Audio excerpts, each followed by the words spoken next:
Pwede mo na nga directly isaksak sa mga AC outlet. 1, 2, 3, at 4.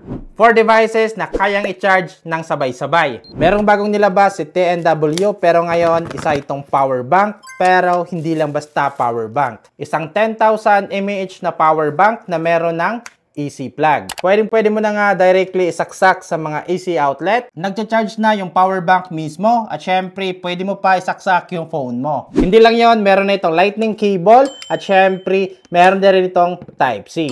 At andito yung USB-A para sa output at USB-C naman para sa input at output. Kaya pwede ka dito mag-charge ng multiple devices. 1, 2, 3, at 4. 4 devices na kayang i-charge ng sabay-sabay. Sobrang bilib ko talaga dito sa brand na to dahil hindi sila nauubusan ng idea sa pag-innovate ng kanilang mga produkto. Meron ng dalawang cable at AC plug pero very affordable lang. Kung interesado ka, meron pa itong ibang kulay. Ilalagay ko lang dito mismo sa my yellow basket sa baba para makapag-order ka.